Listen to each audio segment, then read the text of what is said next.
士们，我承诺你们，从今以后，你们所付出的一切血汗都能够得到回报。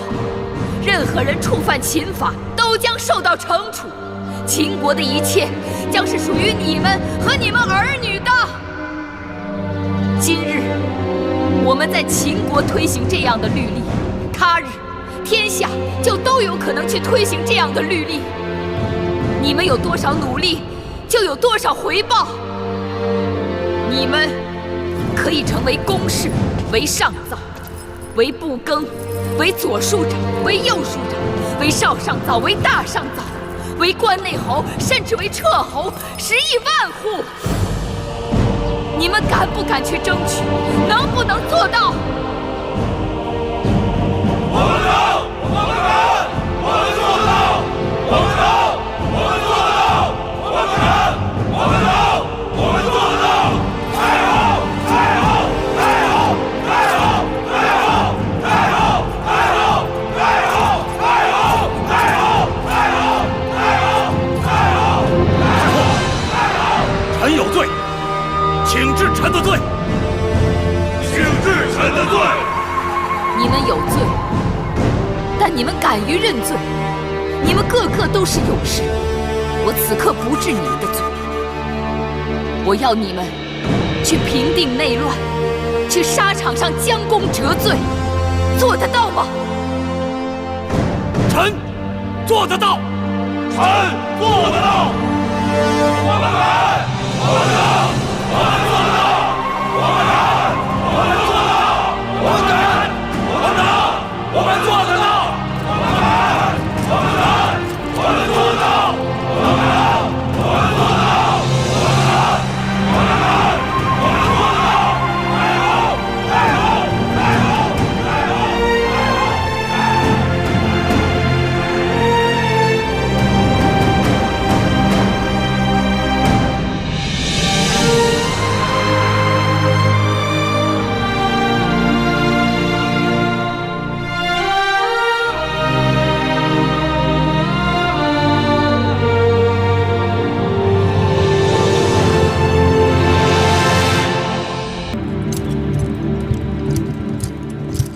太太后，小冉来了。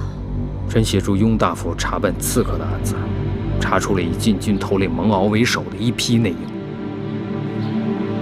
蒙敖？白起将军听说此事，气愤不过，带人围了禁军大营，抓了不少人，都捆得跟猪羊似的，说要大开杀戒，全部砍头，被我和司马将军暂时拦住。眼下，咸阳禁军人心惶惶，情况紧急，万一发生兵变，你带了那些个被捕的军将名册吗？哦，这就是。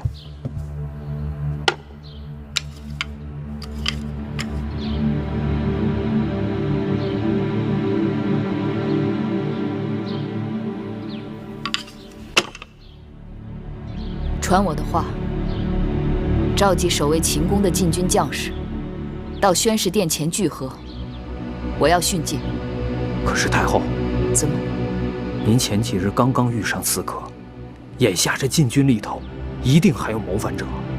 禁军当中，肯定还有勾结诸公子之人，但不会整个禁军都靠不住。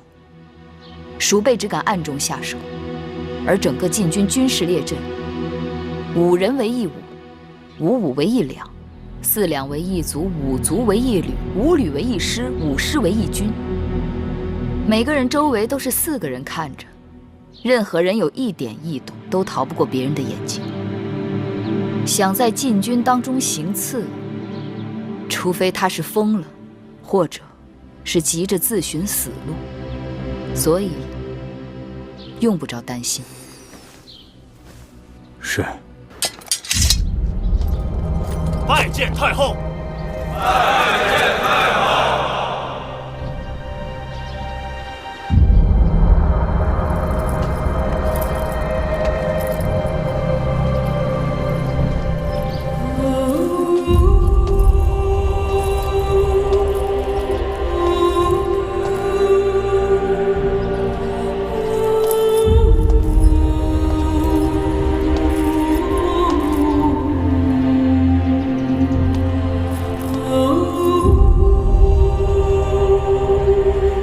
将士请起。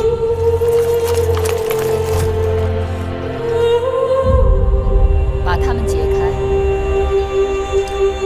太后，解开。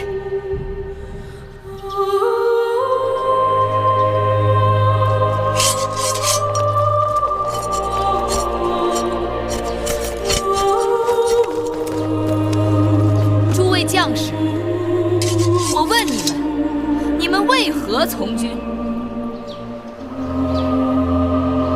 当兵吃粮领饷，在秦国当兵有前途。当兵吃粮领饷，在秦国当兵有前途。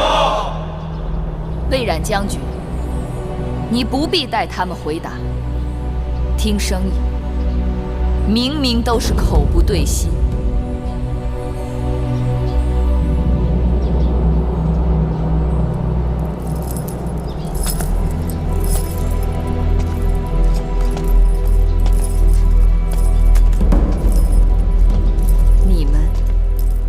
为什么要造反？让你还位于大王，请回干相，与诸公子罢兵。朕当者，就真的有违天意？银华、甘茂等人的主张，就真的这么受人拥戴吗？你们当初当兵，必定不是为了造反，你们沙场浴血。卧冰尝雪，千里奔波，赴汤蹈火，为的不仅仅是效忠君王、保家卫国，更是为了让自己活得更好，让自己在沙场上挣来的功劳能够印及家人，为了让自己能够建功立业、人前显贵，是也不是？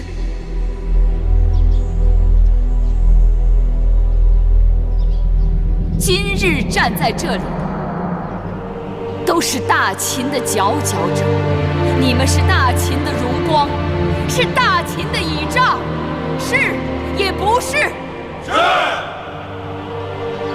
我大秦曾经被人称为虎狼之师，令列国闻风丧胆。可就在前不久，五国陈兵函谷关外。可我们却束手无策，任人勒索宰割，这是为什么？我们的虎狼之师呢？我们的王军将士呢？都去哪儿了？大秦的将士，曾经是大秦的荣光，可如今却是大秦的耻辱。当敌人兵临城下的时候，你们不曾迎敌为国而战，却在王位相争中自相残杀，这就是你们的作为。曾经，商君之法约定，只有军功才可受爵，无军功者不得受爵。有功者显荣，无功者虽复无所荣华。可有些人就是不愿意遵商法，要恢复旧制，所以派人来杀我。你们也不情愿，也不想实行新法，是吗？为何你们站在了靠祖上余荫吃饭的旧族那边，自愿成为他们的鹰犬，助纣为虐，使得他们随心所欲，胡作非为，使得商君之法不能推行，兄弟相残，私斗成风？你们的忠诚不献给能够为你们提供公平、军功、荣耀的君王，却给了那些对你们作威作福、只能赏给你们残渣剩饭的旧族们，是吗？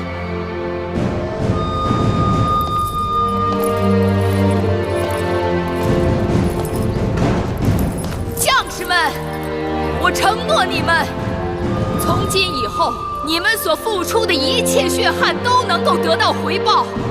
任何人触犯秦法，都将受到惩处。秦国的一切将是属于你们和你们儿女的。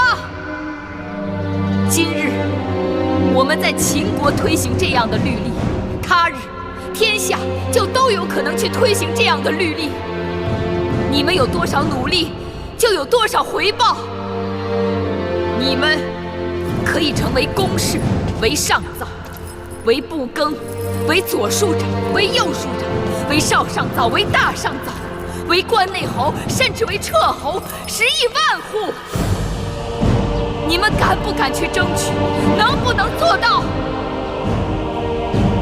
我们能，我们敢，我们做得到，我们能，我们做得到，我们敢，我们能，我们做得到。太好，太好，太好，太好，太好，太好，太好，太好，太好，太好，太好，太好，太好，太好。臣有罪，请治臣的罪。请治臣的罪。你们有罪，但你们敢于认罪，你们个个都是勇士。我此刻不治你们的罪，我要你们去平定内乱，去沙场上将功折罪，做得到吗？臣做得到，臣做得到。我们敢，我们能，我们做得到。我们敢，我们做得到。我们敢，我们能，我们做得到。我们敢，我们能，我们做得到。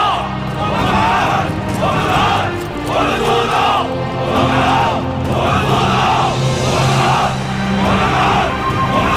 到。太好，太好，太好，太好，太好，太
甘茂去了雍城，是，蒙敖将军出手说甘茂是刺杀太后一案的首犯，所以他就仓皇出逃了。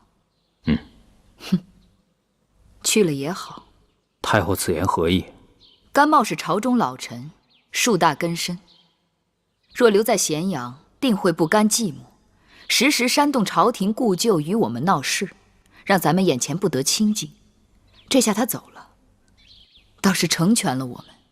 甘茂此人自命不凡，而芈姝与公子华之间本来就貌合神离，如今又添了个甘茂，只怕他们勾心斗角的机会更多了。这样才好。眼下我们先不攻打雍城。司马将军，朕命你领兵南下平定巴蜀之乱。遵旨。魏将军和白将军，我要你们分头去平定那些在咸阳周边趁乱聚集起的小股散兵游勇。我要咸阳100里之内安然太平。臣领旨。至于那些各立山头的公子们，平日里他们只懂得争名夺利，却不知守望相助，恨不得少一个人就少一个对手。等我们整肃完内部，准备好粮草，再一一收拾他们，绝非难事。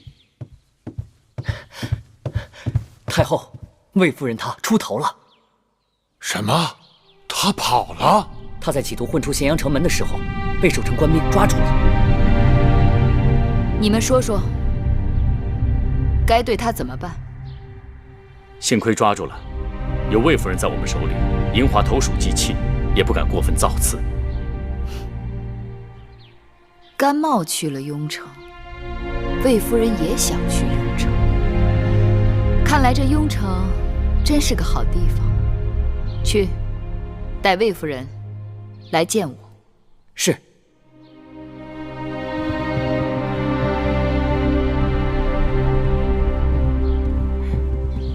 太后，魏夫人来了，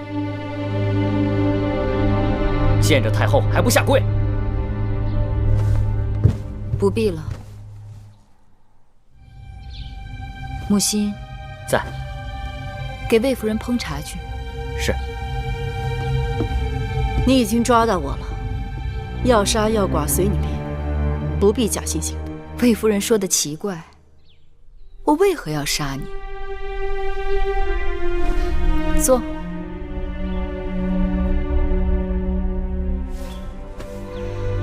你与公子华已经很久不见，骨肉相思是人之常情。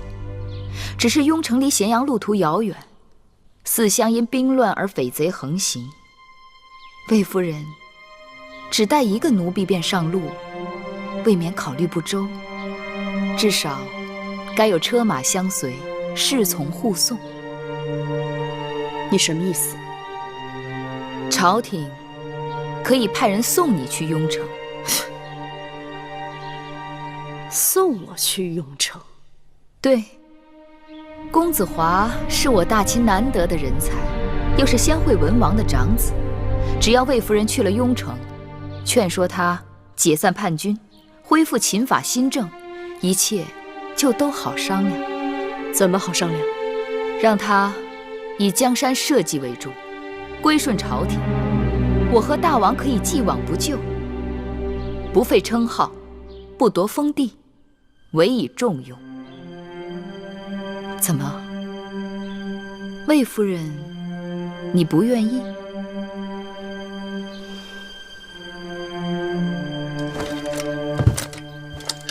臣甘茂拜见惠后。甘相快请起。我等苦盼甘相，如盼甘霖，如今得到甘相前来相助，实在不胜欢心。芈月要将大秦带到衰亡之路，我蒙两代先王恩惠，不能不站出来啊！甘相所言极是，那芈月倒行逆施，你我当然要同仇敌忾。去，给甘相上茶。是。请。惠后或许不知，与我前后脚来到雍城的还有一人。谁？公子华的生母，魏夫人。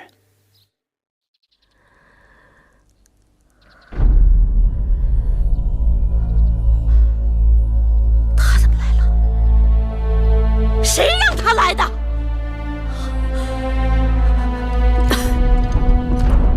公子。母亲，孩儿不孝，让母亲受苦了。华儿，快起来！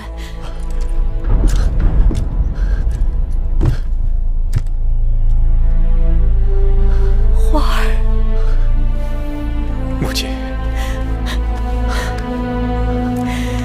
母亲逃出咸阳，平安到达雍城，真是孩儿的幸运。华儿这话错了，母亲是被王军的人马护送到雍城的。芈月？是啊，他送我来，希望我能说动你罢兵，归顺朝廷。你答应他了？我当然答应他了。母亲喝口水。花儿，母亲一心只想见你，他就算是让我跳火坑，我都会答应。不过，我告诉他，最后结果如何，都由我华儿自己做主。母亲，华儿已经没法回头了。华儿身边站着诸位王族兄弟，背后是秦国所有的旧族。惠后已经答应立我为储君，一旦攻入咸阳城，便即刻立我为王。那大秦的明日，不是那芈月的，便是华儿我的。我同那芈月经不共戴天。花儿，无论你打算怎样做，母亲都赞同。那就要让那惠后尽快兑现诺言。你是先王的长子，德才兼备，军功赫赫，受众人拥戴。他立你为王，那是你该得的。有了这个名分，你就可以名正言顺的带领着你的兄弟们进军咸阳。魏夫人真是命好，别人离开咸阳都面容污秽、狼狈不堪，看魏夫人却衣裳光鲜、气定神闲的样子。这一路上怕是也没吃什么苦吧？惠后说得对，人该吃多少苦，都是命里有数的。上天眷顾我华儿，我也跟着沾光。依微臣看，魏夫人能来雍城也是件好事。从此公子上阵杀敌，也就不会再有后顾之忧了。确实，由此可见，芈月能从魏夫人来雍城，那也是从善之举。你胡说什么？那芈月会有此等善心？此举或许是来动摇军心的。军心稳不稳，如今都是我华儿说了算。不管怎样，从这件事看，妇人之仁，免不了要做舍本的生意啊。魏夫人从咸阳来，应该知道咸阳那边正在整顿兵马，筹集粮草，准备对付朱公子。眼下战局焦灼，不知诸位有何打算？想必甘相也知道，这雍城乃是大秦宗庙所在，这里旧部力量强大，对我部一向倾力支持。我们与咸阳那边已有大小几战，各有胜负。如今甘相也来到雍城，说明人心所向，众望所归啊。昨日和母亲商讨后，想做一件大事。请说。咸阳那边与我们是王位之争，也是一场名分之争。母后是嫡母，而芈月那妇人的身份却只是个八字。虽说公子季有先王遗诏，但母后信誓旦旦说那遗诏是伪造的。可如今，却让那芈月之子矫诏登基，误导天下。若我们也能在雍城宣告登基，就可传召天下，号令父王的旧部老臣倒戈。兄长得陇望重，为我大秦之王，乃是众望所归。华儿说的是实情，但此时此刻宣告登基，恐怕不妥。有何不妥？你应当知晓，在母后心中，你是大秦唯一的新君。我们之所以能跟咸阳抗衡，是因为我们聚集了朱公子的势力，人马兵力甚至多过芈月的兵马。朱公子虽威望才德远不及你公子华，但他们人人皆有争位之心，王位空置，可以使他们戮力同心。若是公子莽撞宣布登基为王，朱公子心生不满，只怕你公子华会成为朱公子的敌人。那也不能一直这样下去，让我华儿无名无分，出生入死。母亲不必多说，你们该知道，我嬴华并非真的贪图那个王位，我只是为母后抱屈，不忿那芈八子以伪诏发号施令，完全不把母后放在眼里。花儿为母后着想，我记在心里。其实母后也巴不得你公子华立即登基，运筹帷幄，号令天下。但母后也得为大局着想。从长计议，惠后此言诚恳，以臣之见，还是暂缓称王为更好。只要惠后在，朱公子为了示好惠后，便会听从我们从雍城发出的号令，公子的王位也指日可取。好了，此事就商议到此吧。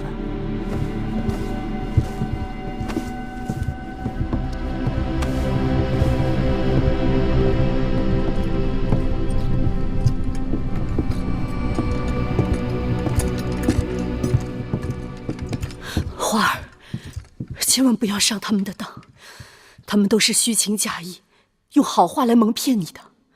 孩儿看得清清楚楚，他们想让我带兵进攻咸阳，我却偏偏在雍城按兵不动，看他们能怎么样？母亲，会后准备即刻下诏，立我为秦王。会后要立你为王了，太好了，太好了！终于盼到这一日了，华儿，你是大王了！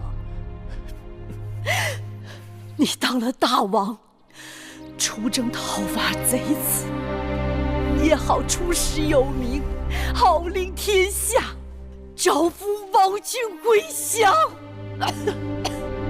母亲，母亲，母亲！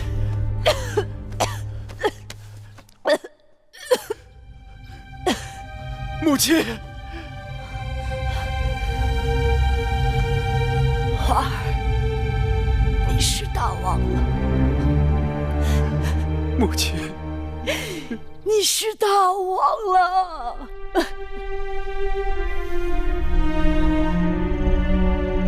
诸位将士，我嬴华临危受命为秦王，肩负社稷江山之重任。芈氏母子谋权篡位，大逆不道。我与王弟们联手，征伐芈氏。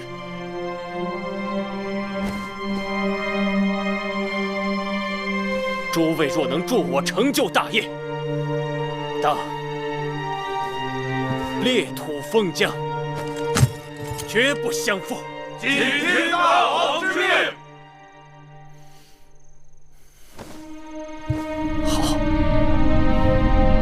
好，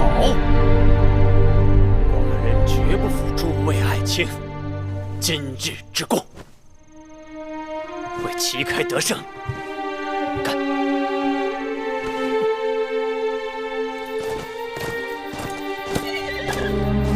你们跟着我蒙骜出生入死多年，我想跟你们说几句心里话。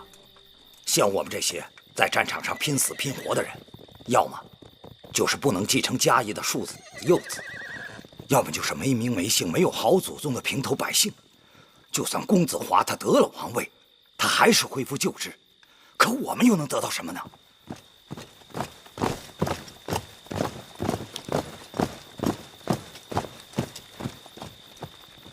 如今秦人陷于内乱，我们与其给那些宗室旧族做鹰犬家奴，还不如去投效一个能够给我们公平的君王。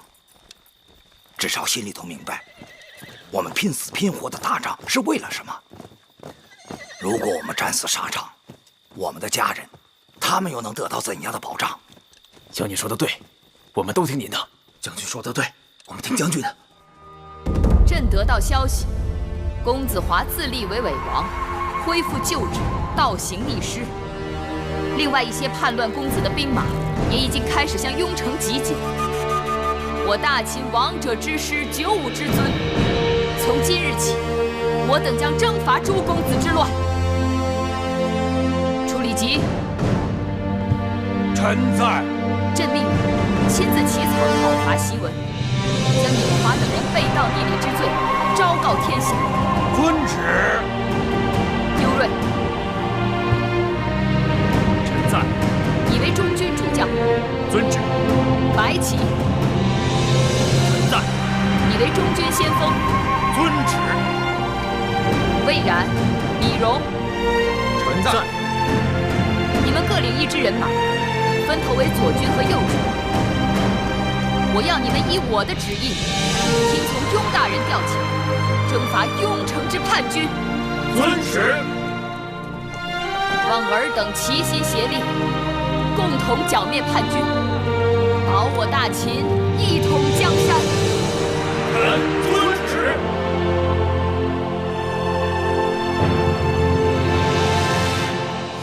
真很好。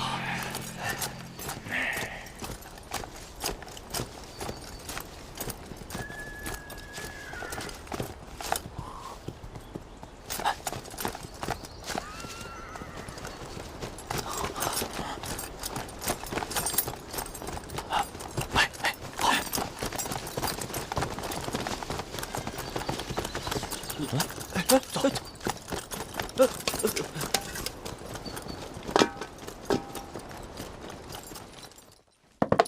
报！白起将军大败公子峰！报！白起将军大败公子峰！公子雍率众归降！捷报！捷报！公子雍率众归降！捷报！捷报！司马错将军与义渠军平定蜀中之乱！司马错将军与义渠军平定蜀中之乱！捷报！捷报！什么友谊？喝了这么多的药，一点用都没有。太后，您消消气，这兵来如崩，兵去如灯，急不得。我不是急，我是恨啊！樱花这个没用的东西，他也能算是一个大王。不但朱公子没有几个甘心跟随，就连他自己的将士都拢不住。这芈月的兵马刚要打来，自己底下的将士就散了一半。平日里天天围着我转，这10天半月人呢？这人都干什么去了？他打的什么主意？惠后，如今王军已兵临城下，咱们得想想退路。退路？往哪儿退呀？这世上没有一个可信的人，就连自己的至亲骨肉都靠不住。我往楚国写了多少封信，没有一封回信呐！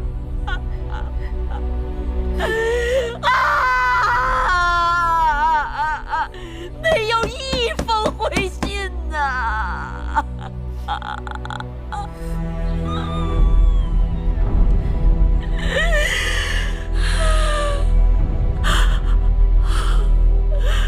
珍珠，我让你给我准备的鹤顶红，惠后，你得给我备着，到时候放在手边，以免到时候措手不及。惠后。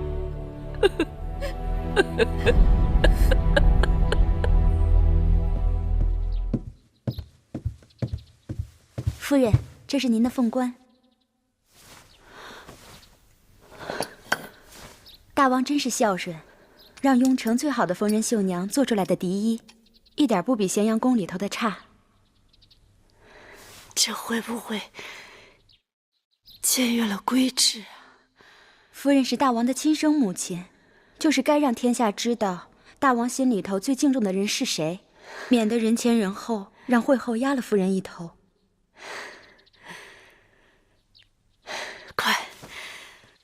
快扶我起来！夫人，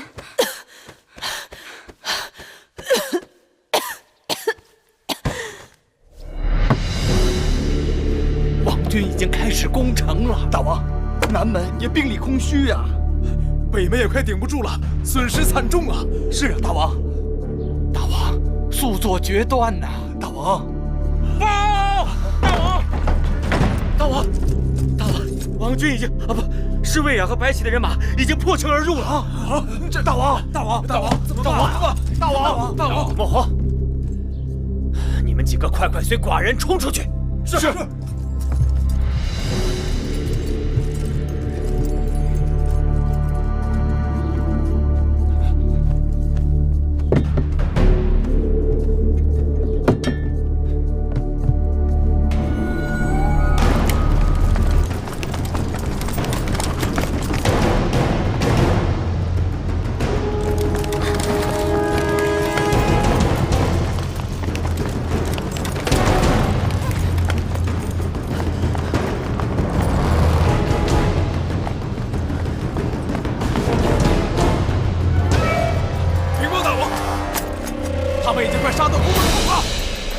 杀出去！是。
失本王心性，宁为玉碎，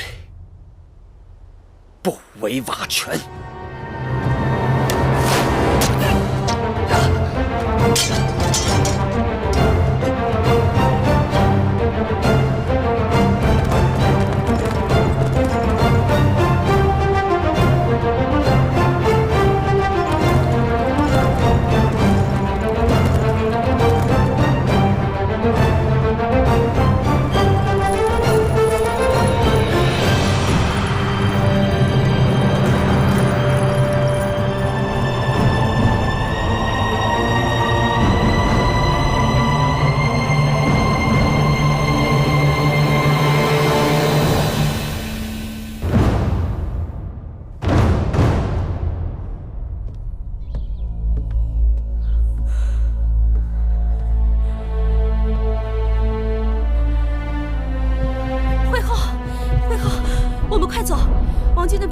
杀进雍城了。公子华呢？甘相呢？公子华生死不明，甘相也不知去向。惠后，我们快走啊！我让你准备的鹤顶红呢？给我，给我！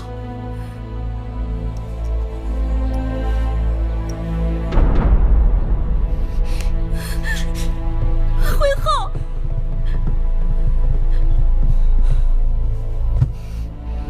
惠后。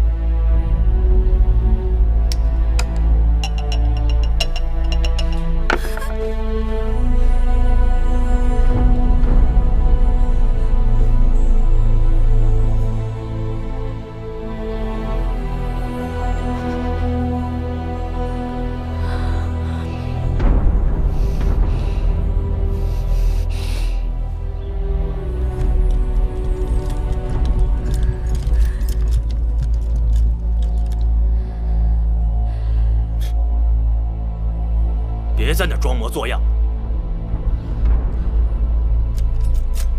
请吧。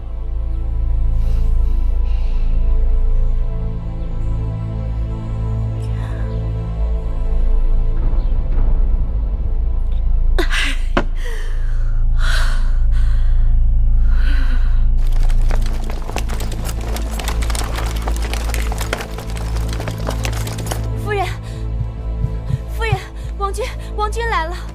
夫人，花儿登基了，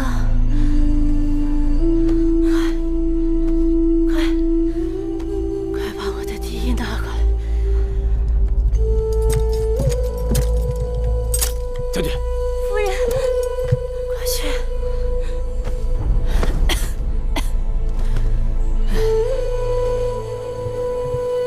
第一。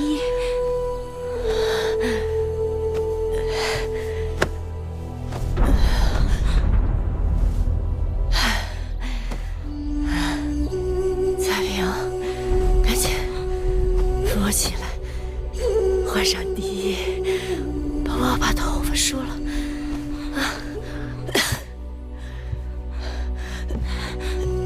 夫人，夫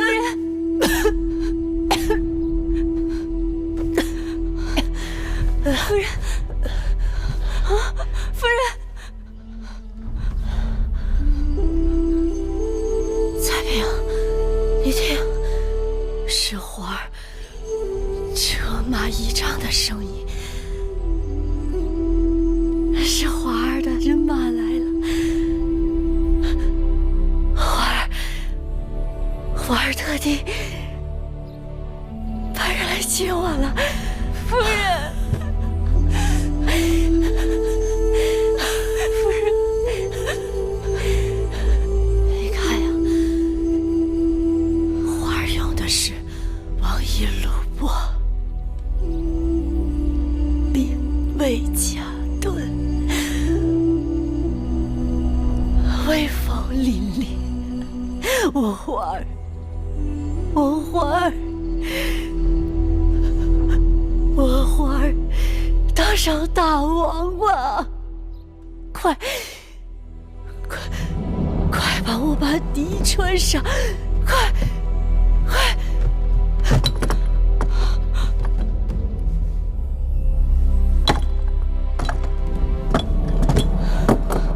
夫人，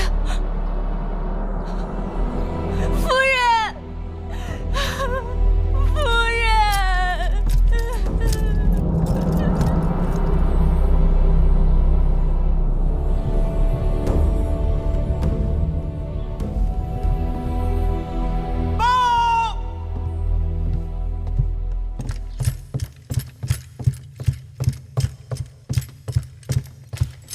禀大王太后，我王军攻下雍城，生擒公子华和芈书，诸公子之乱就此平息。臣恭贺大王，恭贺太后，兴起大秦社稷，从此四海升平，八方宁静，万国来朝，千秋太平。自此，在秦武王嬴荡死后，被史书上称为季军之乱的秦国3年内乱彻底平定。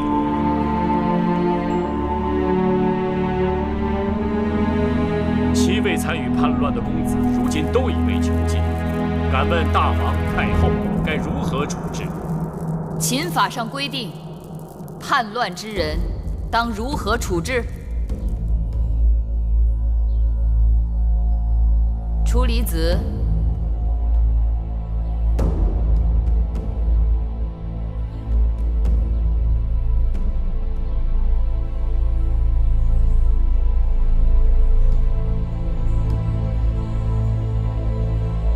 司马将军，臣在。臣以为当斩。不可。有何不可？他们都是先王之子，纵有罪行，怎可与庶民同责罚？是啊，都是公子王孙，纵然是谋反，成者为王，败者只是不关痛痒的轻罚几下。江山社稷成了他们手中的玩物，全然不顾祖宗庙堂使路出没，八乡四野豺狼横行。3、5年后，他们高兴了再反一次。谁在意生灵涂炭、哀鸿遍野、民不聊生？不让他们付出代价，造反在我大秦便永远如同儿戏。枉死几万兵士、数十万庶民，亦如大风吹过，片叶不沾。如此国不成国，法不成法。一旦外敌到来，江山覆亡，呜呼哀哉，灰飞烟灭。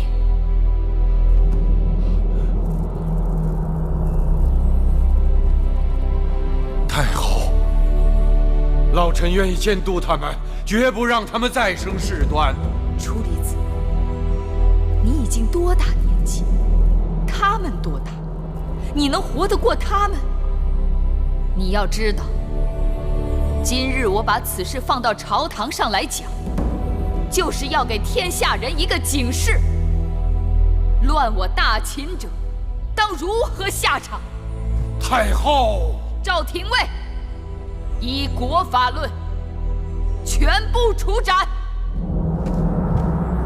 太后，你若将诸公子处斩，老臣再不敢立于朝堂了。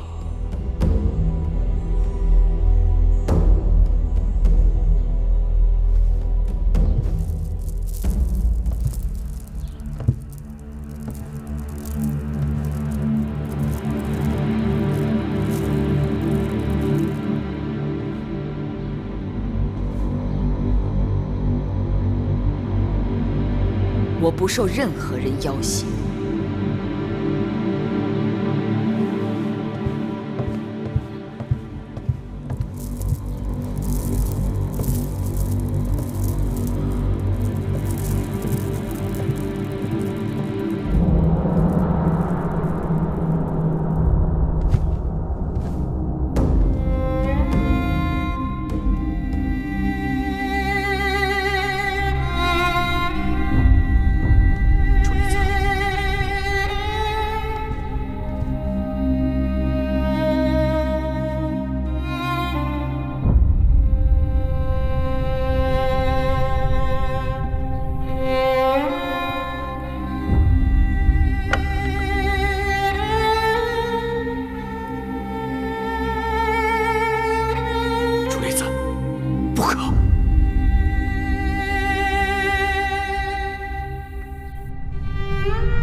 子，楚离子，可呀，楚离子。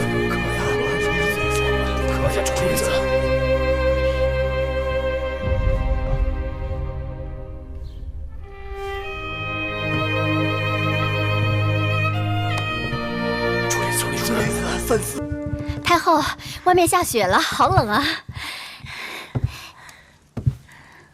天渐黑的时候下雪最冷。在燕国时，寒冬难挨，亏得有一曲军送的皮毛，魁姑把它们做成了袍子，继儿才能熬过来。玉儿放心，以后我会日日出城狩猎，让你和继儿日日有不重样的新衣穿。好，你出门狩猎，去获取百兽之身。我此刻要出趟宫，去收服老臣之心。太后，外面的雪还不小，等雪停了吧。我刚回来，明日再去吧。这事等不得。何况你也知道，出门打猎若天气不好，反而会有意外的收获。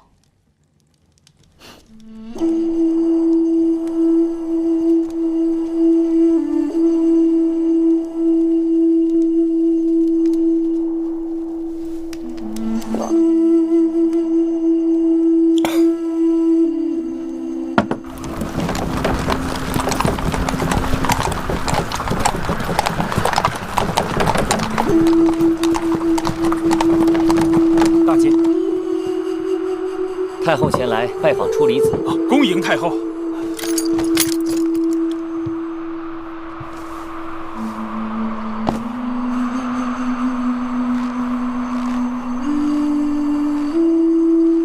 拜见太后。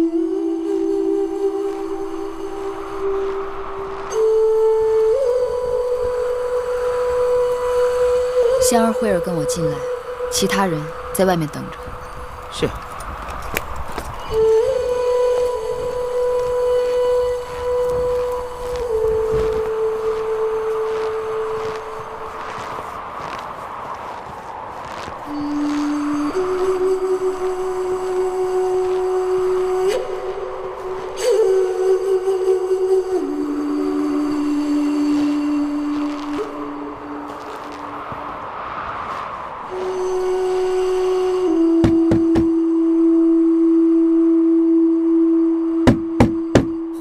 敲门，是我，芈月。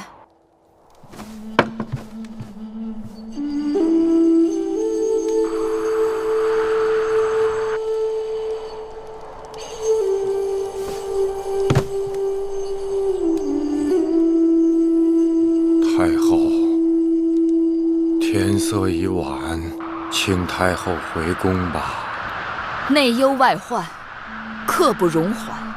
老臣已经递上了辞呈，我还未允准，也绝不会允准。臣与太后还有何用？你可以与我无用，但你不能与大秦无用，与嬴氏家族无用。我要你做嬴氏家族的定海神针，为嬴氏家族做一个大长老。我不情愿。说气话无用，作乱的朱公子，我是一定要杀的。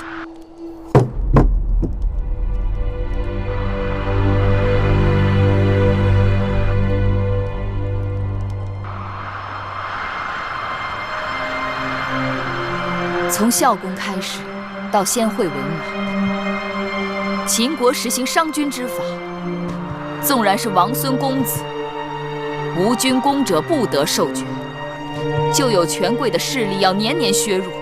秦国的天下仍是嬴氏的天下，但谁作乱谁作死。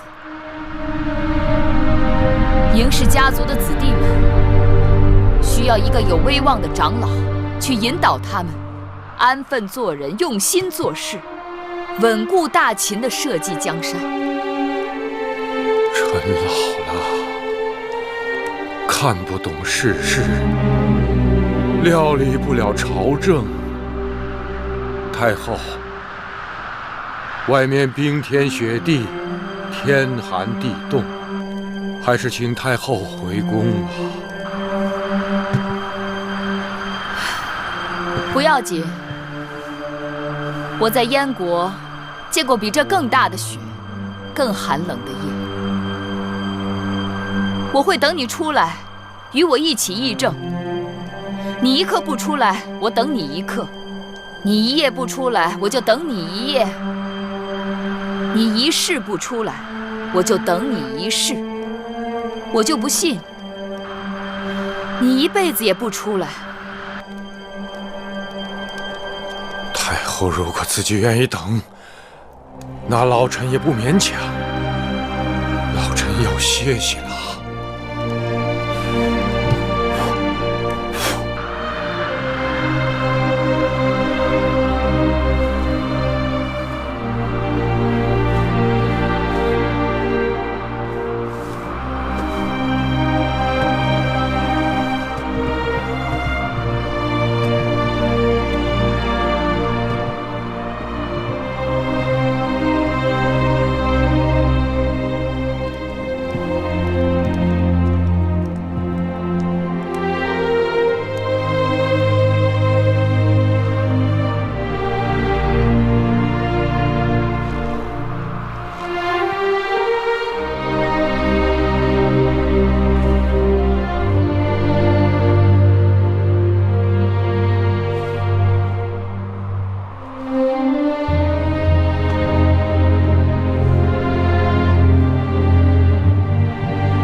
香儿，我的排箫可带在身上。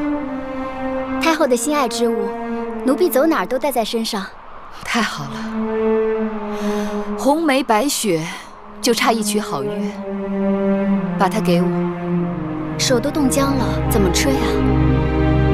这排箫不怕手冷，怕的是许久不吹生疏了。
太后这是在吹楚曲。知道我为何独爱楚音，不仅因为那是乡音，更因为它能让我警醒。楚国曾是屈指可数的强国，却渐渐没落。为什么？就因为那些旧族们固守旧制旧法，仅凭屈子一人无力回天。今日我若是从这院子里走出去，秦国就有可能倒退，重蹈那些败落之国的覆辙。有关法度国家大事，绝不可退让。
好走。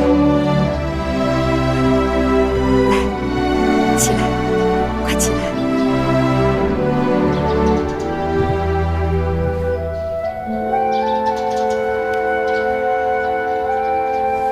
太后，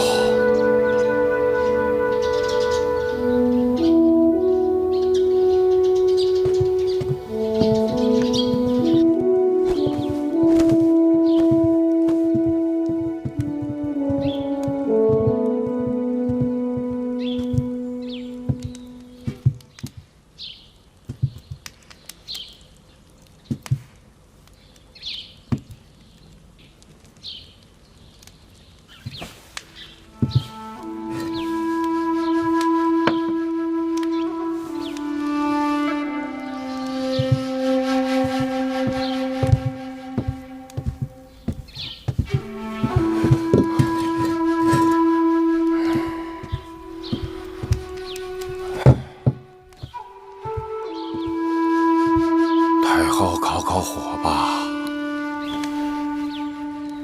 还好在燕国时练出来了。我们在燕国时，极冷的天气却买不起炭火，几次差点冻死。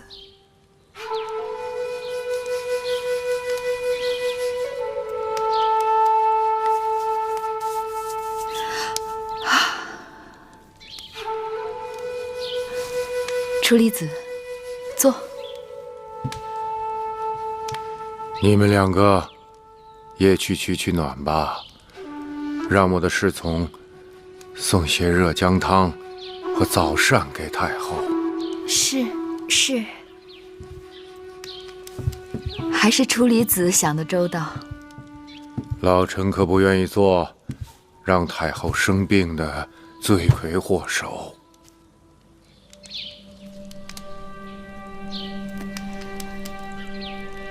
你对我有怨气，却拿我没办法。老臣自然没办法。老臣不及太后。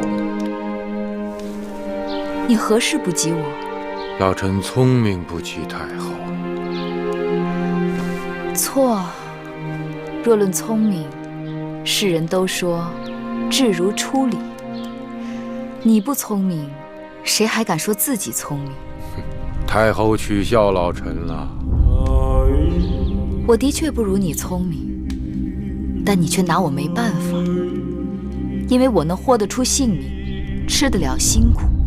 我虽出身王族，却一直被人踩在脚下，一无所有。我不墨守成规，也不怀挟偏见。我既能一致决生死，又能一笑泯恩仇，这些你都不如。楚离子，你聪明，但你又太过聪明了。未虑胜先虑败，未虑得先虑失。你的聪明害了你。我要除掉谋反的公子，你心痛了。我不跟旧族们妥协，不承认他们借战乱掠取的土地，你怕开罪了他们。我要凭功论赏，改革军制，你怕军心不稳。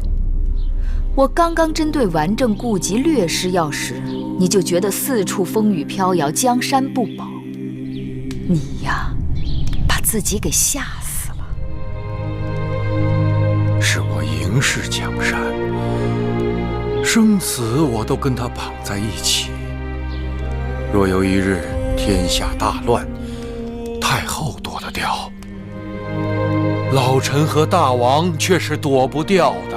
你若真心忧国忧民，就站到朝堂上去，不管谁妒国害民，都与他势如水火，不共戴天。可他们是我秦国的王族，嬴氏子孙呐。是啊，那些跟随他们的人，都还是秦国的老旧族呢。可是楚离子，你何不将眼光放远一些，想一想，若过10年、20年，有一日，秦国再也不分什么老秦人、新权贵，所有生活在我王旗底下的都是秦人，如同700年前天下所有人都奉周天子号令一般。那一日，秦法取代今日的周礼，诸侯之间再无战争，四海归一，天下奉秦，国泰民安。楚离子，你可敢愿大秦有这样的一日？太后雄心虽好，谈何容易？别忘了，我秦国刚刚被人割去不少国土城池，还是太后您亲手所为。他们趁人之危，我要他们如何从我手里拿走的，就要如何还回来，并且要加倍奉还。他们不会任凭太后摆布的。不是？怎么知道？好，老臣愿与太后打一个赌，不敢说天下奉秦，老臣只盼望秦国能恢复到先惠文王的盛况。楚离子还是心有宏愿的人。天下奉秦是秦国的必将成就，或许你我有生之年见不到，但该要我们的儿孙替我们做。说到恢复先惠文王的基业，我与你10年为期，如何？老臣敢为太后鞠躬尽瘁，视太后为先相公惠文王。可如果10年期到，太后没有实现承诺，那太后就退居内宫，不能再行干政。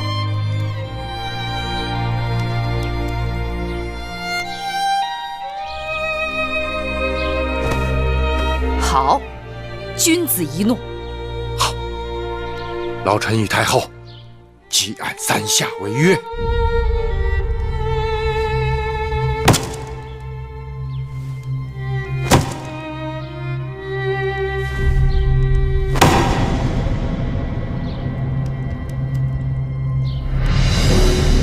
公元前305年，叛乱七公子在咸阳伏法，诸公子之乱就此平息。行刑！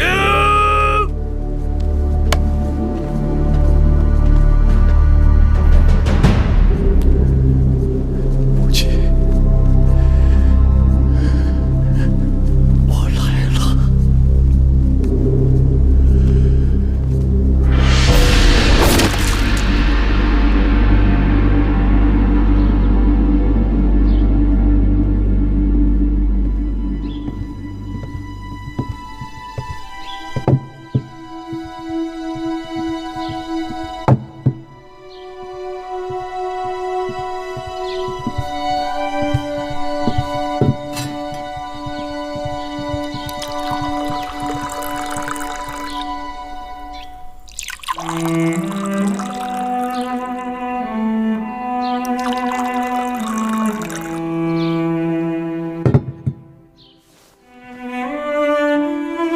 大王，我来看你了。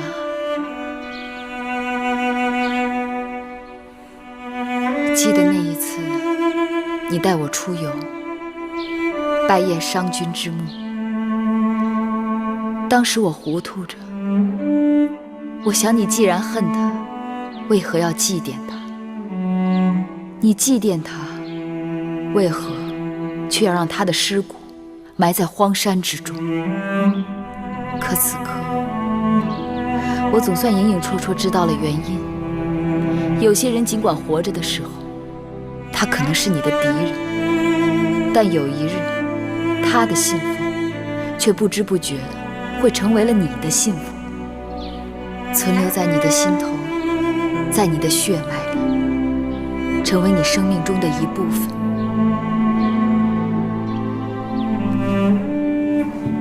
这杯酒就敬给那个让你爱恨交织的人。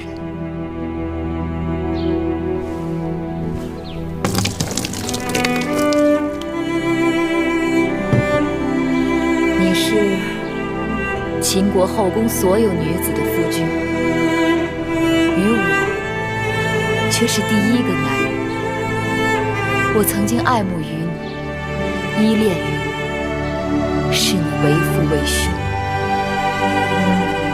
你对我有桃李之交，开导蒙昧之恩。尽管妇人之情与你是最看轻的，远远比不过江山社稷，但你却给了我从未给过其他妇人的信任。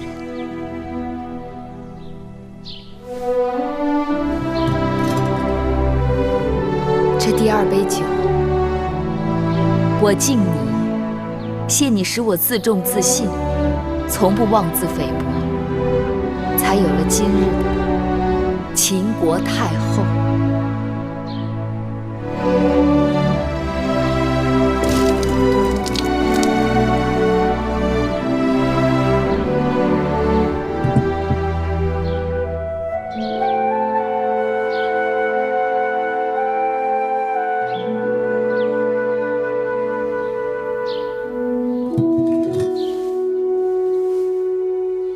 这第三杯酒有些难了。我一直问自己，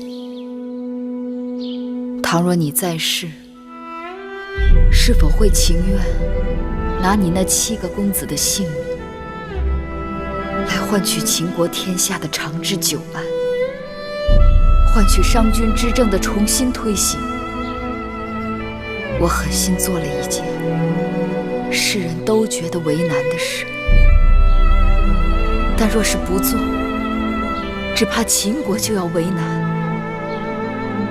我今日站在这里，是想对你说，我所谋划的，正是你曾梦想过的王图霸业。有朝一日与地下相逢，我可以站在你面前对你说，我无愧于你大王嬴驷，无愧于嬴氏列祖列宗，无愧于秦国先驱的亡灵。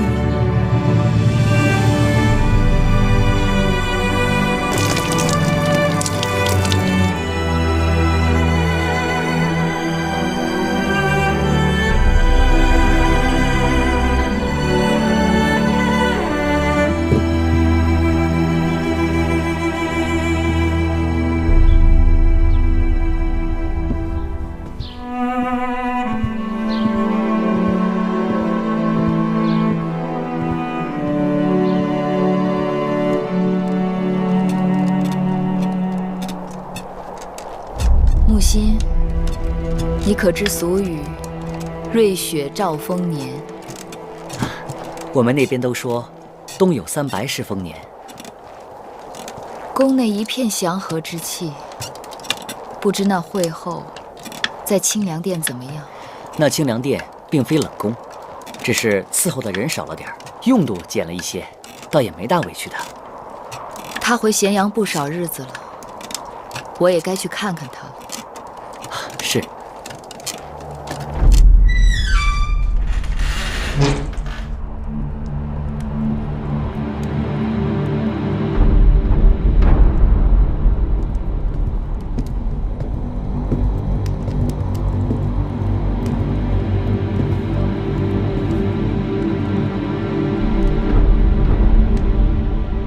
太后来了，你怎敢不起身跪拜？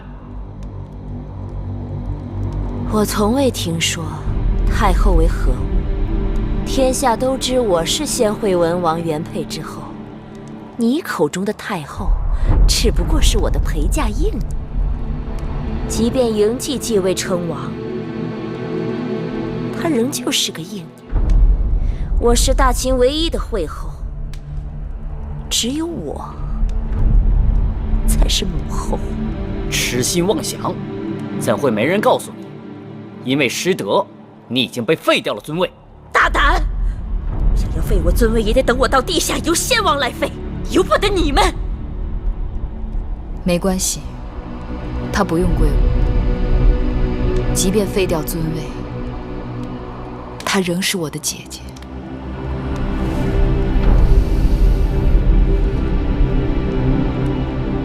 你们先出去吧，在门外等我。是。是。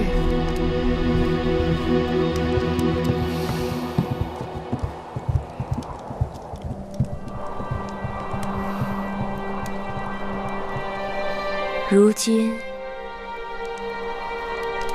你当上会后了？不，会后仍然是你。你不敢与我争。我早就告诉过你，我不想与你相争，只是你不肯信罢了。争不争，你都赢了，说这些有何用？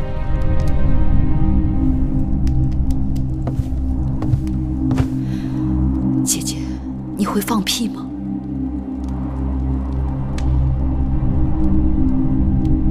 你说什么？放屁！你看我。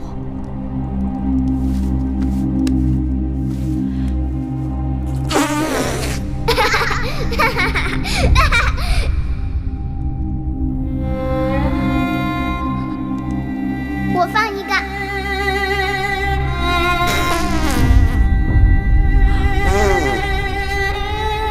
我可以放个连环屁。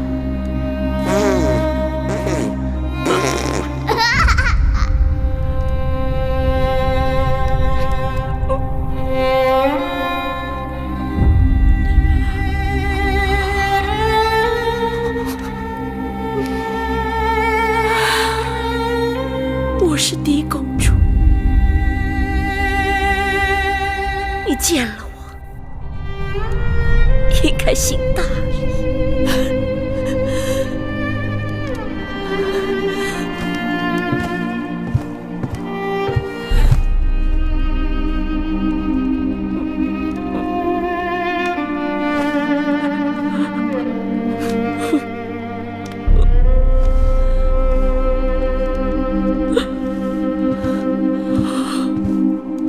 向你行礼，你应该向我行礼了。为何来而不往，非礼也。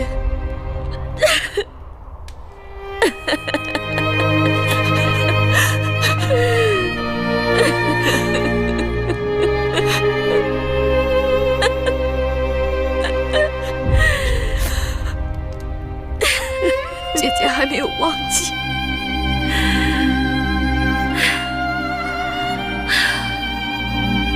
忘记什么？忘记我们的当初。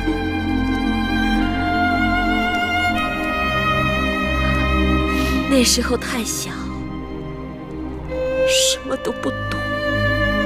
可是我们很快乐。那又如何？小孩子终究会长大，长大了，懂了，才知道人生无常，人心会变。假若能回到过去，姐姐是否愿意？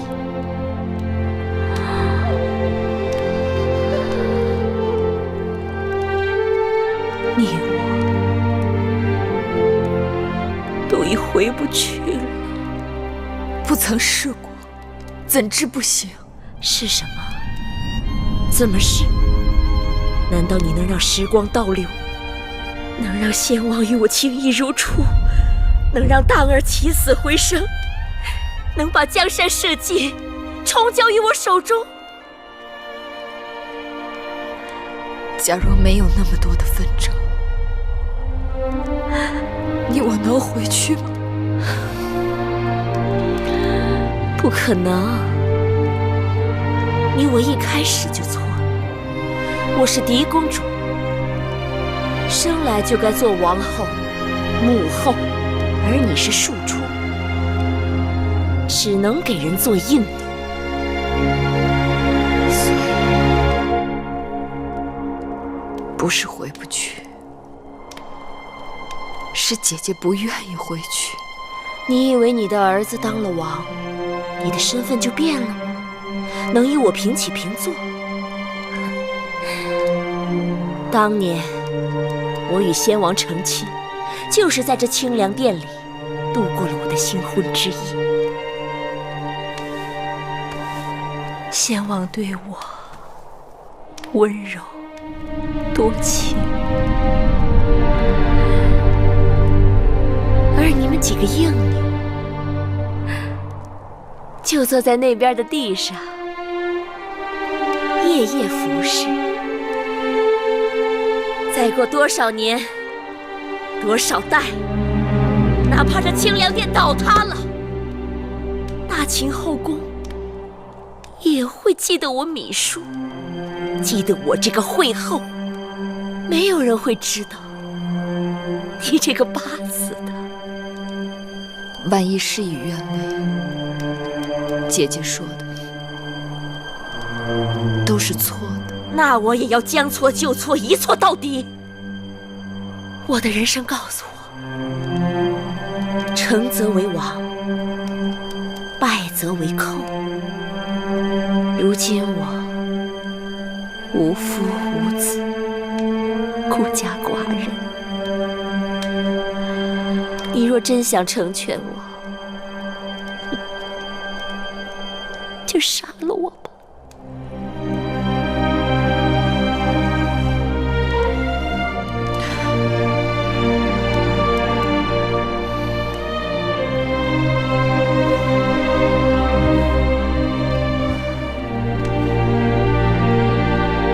我不会杀你的。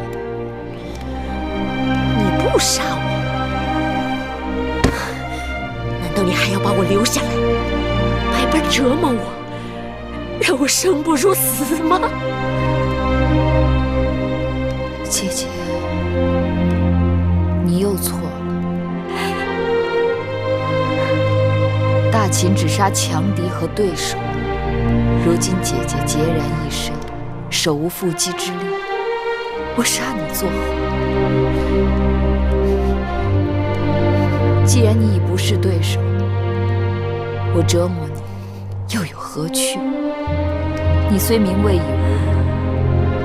但你仍是我的姐姐，我会永远记得你曾对我的情分，保你衣食无忧，在清凉殿安度余生。